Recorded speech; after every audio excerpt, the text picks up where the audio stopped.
தமிழ்நாடு இப்போ கூட்ட நெரிசல் பத்தி தான் பேசிட்டு இருக்காங்க. ஸோ அந்த மாரியான ஒரு சூழ்நிலையில நீங்க மாட்டிக்கிட்டீங்கன்னா, அதுலருந்து நம்ம எப்படி தப்பிக்கிறது? அப்படிங்கிறத பத்தி பார்க்கலாம். கூட்ட நெரிசல் அப்படிங்கிறது என்னன்னா, ஒரு ஸ்கொயர் மீட்டர் அளவுல 6லிருந்து 7 நபர் நிக்க வேண்டிய சூழ்நிலை ஏற்படுது அப்படின்னா, அத தான் நம்ம கூட்ட நெரிசல்னு சொல்றோம். ஸோ அப்படி ஒரு இடத்துல நம்ம மாட்டிக்கிட்டா, அதுலருந்து நம்ம எப்படி தப்பிக்கலாம்? அப்படிங்கிறத பத்தி தான் இப்ப பார்க்க போறோம். ஸோ ஃபர்ஸ்ட் எப்பவுமே நம்ம கால்கள ஊனி கண்டிப்பா நிக்கணும். அப்படி கீழ விழுந்துட்டீங்க அப்படின்னா, நம்ம ஒரு பால் மாதிரி ரோல் பண்ணி நம்மளோட ஹெட்டையும், நெக்கையும் புரொடெக்ட் பண்ணிக்கணும்.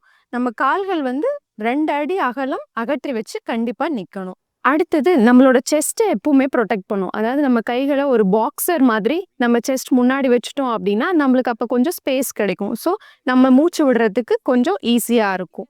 அடுத்தது எப்பவுமே சுவர்கள் ஓரமா போய் நிக்கிறத அவாய்ட் பண்ணிக்கணும். ஏன்னா நம்ம சுவர் ஓரமா நின்னோம்னா, கண்டிப்பா நம்ம கிரஷ் ஆகறதுக்கு வாய்ப்புகள் நெறையா இருக்கு.